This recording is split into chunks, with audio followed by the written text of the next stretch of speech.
Bonjour à tous, j'espère que vous allez bien. Aujourd'hui, on se retrouve pour l'épisode 3 des pires tueurs en série français.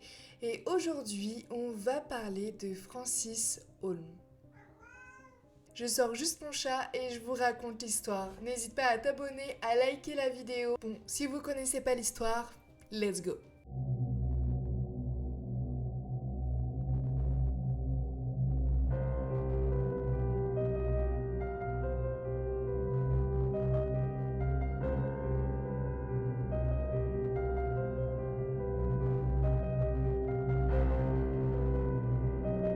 Francis est né à Metz le 25 février 1959.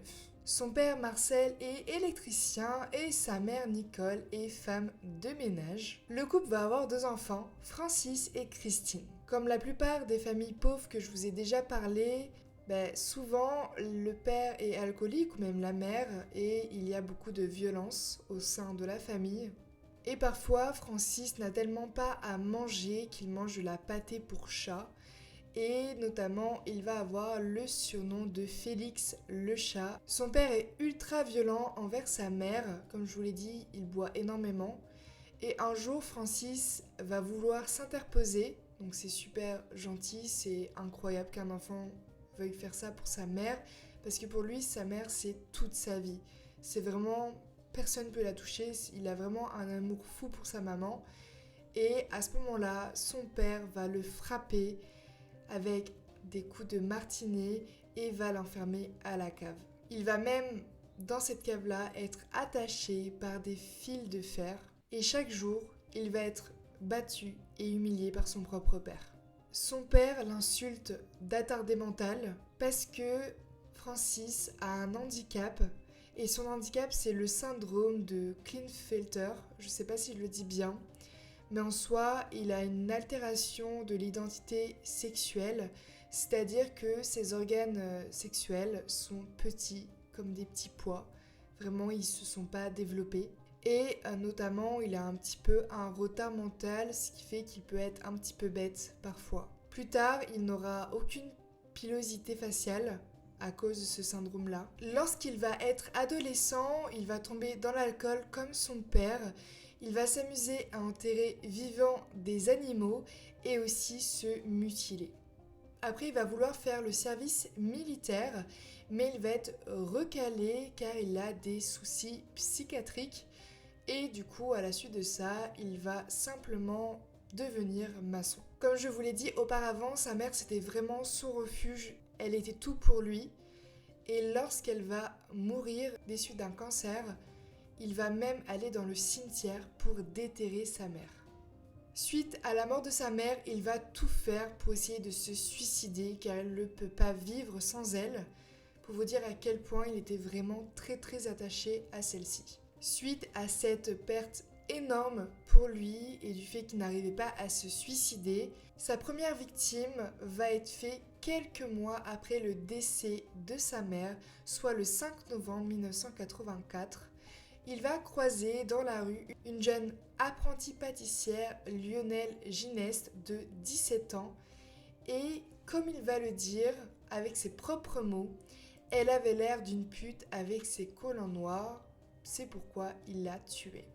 Le 8 mai 1986, Laurent Bureau, âgé de 19 ans, un militaire qui rentre de sa permission, est torturé et tué par Francis et sa bande. À cette époque-là aussi, il part vivre chez sa grand-mère et sur le trajet entre son lieu de travail, donc une construction vu qu'il était maçon, et la maison de sa grand-mère, il va croiser 2 jeunes garçons qui vont alors lui jeter des pierres et se moquer de lui. Et ces 2 enfants-là sont Cyril et Alexandre. Si vous vous demandez comment ils sont morts, déjà tous les deux ils avaient 8 ans. Les garçons se sont moqués de lui en lui jetant des pierres pendant qu'il allait au travail et lui se serait vengé en faisant la même chose sur ses 2 enfants de 8 ans. Il va partir en désintoxication et en décembre 1986, il va recommencer avec une personne qu'il va rencontrer dans ce fameux centre de désintoxication et il va tuer une jeune fille de 26 ans du nom de Annick Maurice. Le 22 juin 1988, il va tuer Georgette Manès de 86 ans et sa copine Ghislaine Ponsard de 61 ans à Brest. En 1989, Francis va devenir l'un des compagnons d'Emmaüs. Donc c'est un accompagnement qu'on fait aux personnes qui n'ont pas de domicile ou qui ont vraiment des difficultés avec la société. Et le 5 avril, il va tuer un enfant de 9 ans du nom de Joris Viville. Le 14 mai 1989, il va tuer Aline Pérez, qui est une aide-soignante du côté de Brest. Il va aussi tuer le 18 juillet Sylvie Rossi de 30 ans. Et le 7 mai 91, il va tuer Laurent Guillaume de 14 ans. Et son complice de ce meurtre n'est autre le cousin de ce Laurent-là. Sympa la famille.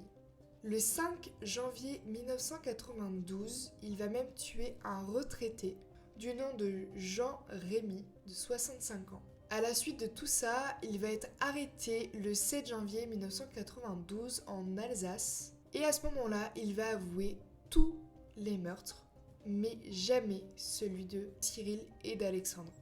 Et de 1994 à 2014, donc pendant 20 ans, il y aura au total 9 condamnations pour 11 meurtres. En 2017, il va être jugé pour le meurtre de Cyril et Alexandre de 8 ans et il va plaider innocent et faire appel de sa condamnation à perpétuité le 17 mai. Mais malheureusement pour lui, elle va être confirmée le 21 décembre 2018 et le 17 juin 2020, il va définitivement avoir la réclusion criminelle. Actuellement, il est toujours en prison dans le Haut-Rhin. Et moi, ce qui me choque un peu dans cette histoire, qui est un peu triste quand même, parce que c'est un enfant totalement perdu après le meurtre de sa mère, après le fait qu'il a été battu par son père. Mais généralement, dans toutes les histoires que je vous raconte, les enfants, quand ils pètent des câbles, c'est qu'auparavant, ils ont été violés ou ils ont eu une enfance très difficile avec des parents violents, alcooliques. Mais là, le pire quand même, c'est qu'il a toujours avoué tous ses meurtres, mais pourquoi il n'aurait pas avoué les meurtres de Cyril et Alexandre? C'est un peu bizarre. Je me demande si c'est vraiment lui qui a tué Cyril et Alexandre. Peut-être qu'il y avait un autre fou dans les parages et qui les a tués. Peut-être que ces enfants-là n'ont pas jeté des pierres qu'à Francis, mais il a pu les jeter aussi. Enfin, les enfants ont pu jeter ces pierres-là à d'autres passants qui eux aussi ont pété un câble et les ont tués, tout simplement. Après, quand Francis a été arrêté, j'ai vu dans un reportage qu'il a dessiné exactement l'emplacement de où les garçons lui ont jeté des pierres. Et il a vraiment refait le plan parfaitement. Mais après, vu qu'il était handicapé et qu'il avait un peu une sorte d'autisme, c'est très facile pour lui de faire des plans, même si c'est des années après. Mais ça ne veut pas forcément dire que c'est lui le meurtrier. Et je pense que vraiment, pour ces deux enfants-là, c'est pas lui qui les a tués. Mais ça change pas qu'il a tué énormément de personnes, notamment pour la première où il a dit que c'était juste une pute avec des collants. C'est fou de se dire qu'il y a vraiment des gens comme ça qui existent. Mais bon, je sais pas si vous étiez au courant de cette histoire-là. N'hésitez pas à me le dire en commentaire et à aimer cette vidéo comme d'habitude, à vous abonner si ce n'est pas le cas encore.